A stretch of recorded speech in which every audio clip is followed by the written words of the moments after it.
siis jõunaliiga liider Henrison Uude, võtate. 3. kohast startimas Lauri Punapart, Paide. Hetkel teadmata minnes kohta üks tagasi lõpus, seda ei ole ees kohe. Ronald Rikberg, Paide, teised kohast tagasi.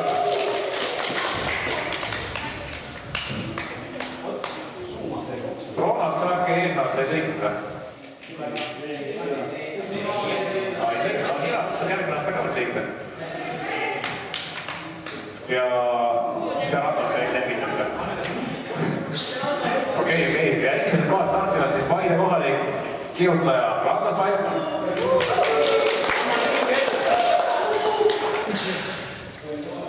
No nii kaua kui teid praegu veel seal, millal teid närvid läbi lähevad siin oma stardi? Kui selge, mehaanikud on kohtades ja kannatamatult juba ootamas ja ma saan aru, et teil on ka käed higised. Et ilusat sõita teile ja oodake tooni.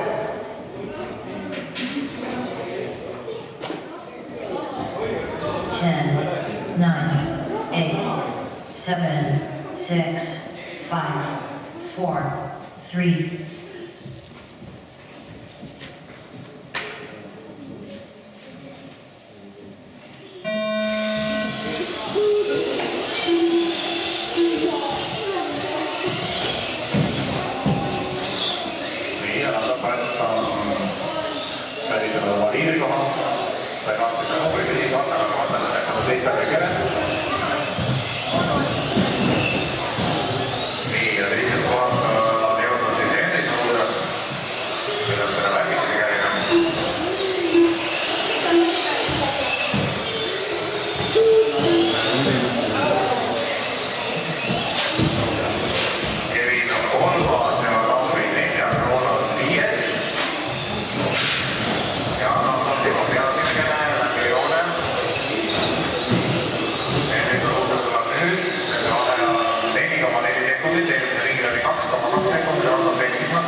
2, 1.